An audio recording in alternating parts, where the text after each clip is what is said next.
Alright, welcome back. The last video was a little different. We covered a real railroad practice that works great for model railroads. If you haven't seen it, check it out right here on our channel. We have a lot to cover, but first, let's get sidetracked. N scale. Tiny model. Well, that was supposed to be my imitation of Don Ho for you older folks. Alright, let's get back on track here. We've had a lot of requests to share some great N-scale modeling in our sidetrack segment. So with that, let me introduce the N-scale model work of Mike Menenga. At least I think that's how he pronounces his last name. Well, I'm sure he'll let me know if I messed that up. Mike has a great layout in the work, and he shares his progress over on a website called nscale.net. It's a great resource and a great source of inspiration for N-scale modelers. In Mike's build thread, he not only shows his progress, but he also includes some information in the form of how-to demonstrations and tutorials. Yeah, there's a lot of neat stuff going on over there. In particular, Mike is in the process of finishing up a fantastic river waterfall scene where he utilizes one of our trackside scenery backdrops. Wow, just look at these pictures. It's hard to tell where the backdrop and the physical scenery actually meet. Yeah, the nice thing about it is that Mike explains how he created this realistic scene. So if you get a chance, check out nscale.net. Alright, back to our display layout. Let's get started, shall we? Bridges, bridges, bridges. Man, I love bridges. And I've included quite a few in this design, which, as you know, is a spin-off of the classic 4x8. Yeah, there's a lot of different types of bridges out there. So how do we decide what kind of bridges we want? Do we go with what our prototype has? Or do we go with what our little hearts desire? Well, I can't lie. I remember all those bridges. Masterpieces of iron and steel that I'd one day recreate on my layout. Well, I surely can't fit them all in such a small space, or the layout would look like the Lake Pontchartrain Bridge. Some of you may get that reference. The rest of you can Google Lake Pontchartrain. Well, here we are with the base terrain complete on the mountainside of the layout. It's time to do some virtual daydreaming to help us visualize what type of bridges would look good and fit. You hear me? Fit. They have to actually fit. Wow, what a horrible consideration to have to make, huh? Alright, let's make this easy. We'll flip it on its side so we can actually see what we're working with here. Okay, some of you may remember from a previous video that we added in a branch line on this side of the layout. Here's that branch line.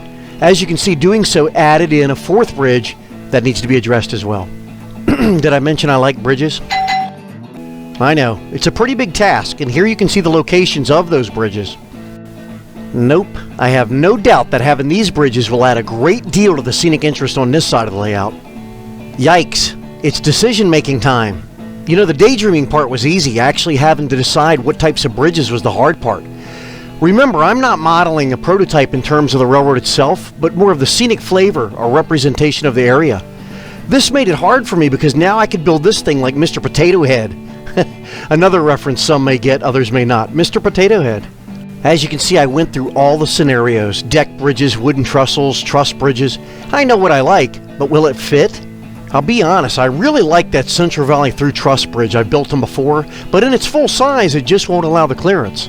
A full-length micro-engineering deck bridge also won't work. It just doesn't have enough clearance. Of course, I could certainly kit bash or modify those particular bridges, but I wanted to explore some other options first. A scratch-built wooden trestle would look great, and I could certainly build in the needed clearance. Or for that matter, I could find a shortened truss or maybe a box bridge with an approach of some sort. That should have plenty of clearance. Yeah, I like that. Now let's take a look at another area that has low clearance. This is an area over on the right side of the module. It's a double-track main that disappears into the tunnel, and just before it does, it ducks under the branch line we talked about. Sweet! I think I like this theme. A couple of different truss box bridges and a couple of different girder bridges? Yeah. So for the sake of keeping the video length in check, we'll lightly explore the construction process. We'll start out by working with that upper bridge because it was probably going to be the most involved with its length and height. I found two kits that worked out great. They were almost identical to each other in terms of dimensions. One was this Volmer brand and the other was a Noch, N-O-C-H. That's the same company that makes those weeds I love so much. Now both bridges, although similar in dimensions, were completely different in terms of construction. Either way, I put both of them together at the same time so I could compare them in each location and see which one worked best. Man, I really liked them both, but I'll tell you what, the Volmer bridge just really fit the bill here. I really liked it.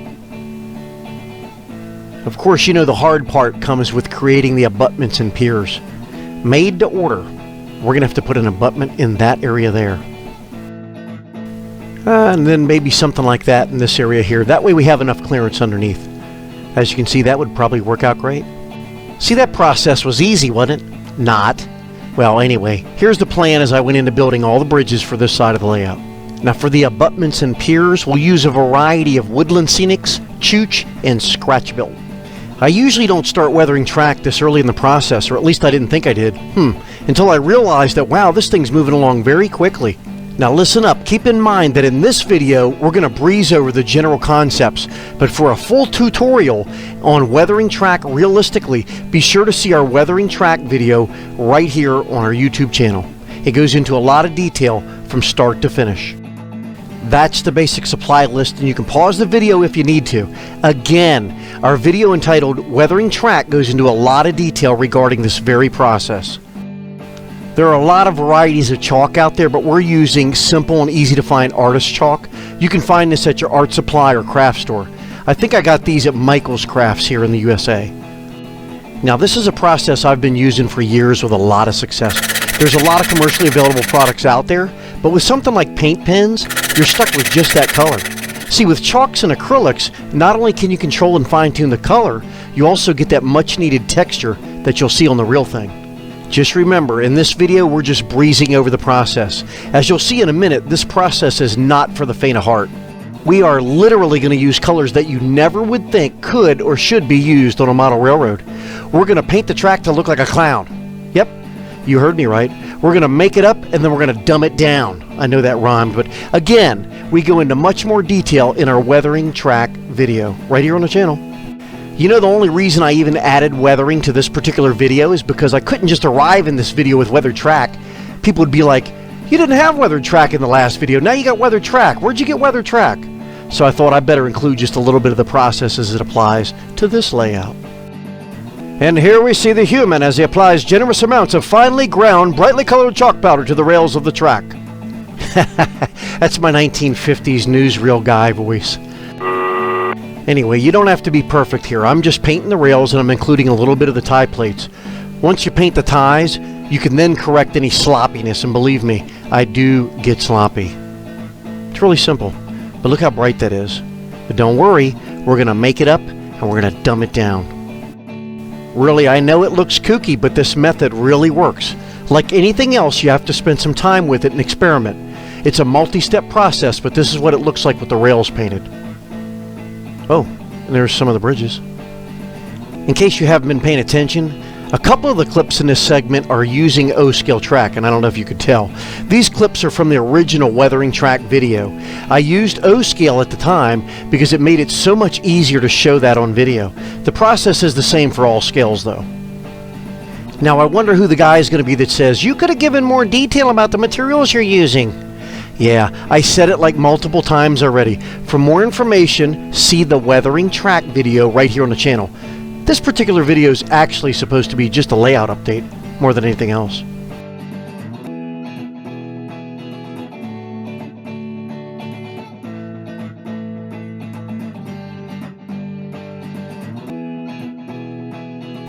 There you have it, a real clown, huh? Where's the circus train? You know how there's always those guys, they're like the naysayer guys that do everything by the book? I would love to be the fly on the wall in that guy's house as he's watching this video going, what the? And another old guy reference, if you remember the show Gulliver's Travels, when we were kids, there was a guy that was like, it'll never work, we're doomed, it'll never work. That's okay, because I can promise you that it does work. But I can give you some advice too.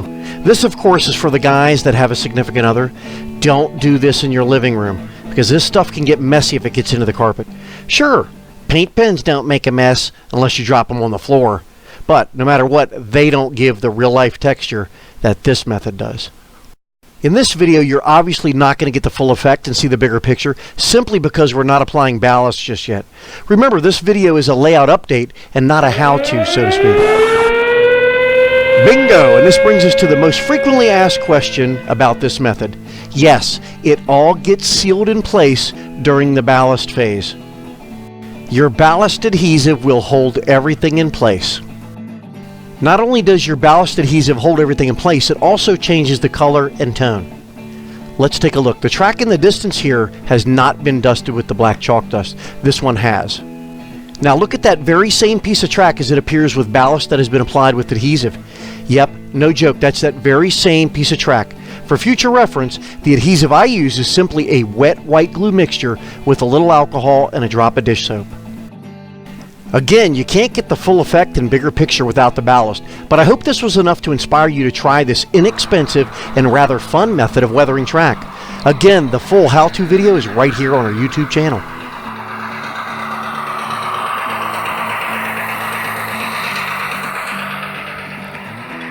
And of course, there's more videos on the way. Be sure to subscribe, stay tuned, and follow the progress. This is Joey Ricard with TracksideScenery.com. Thanks for watching. See you next time.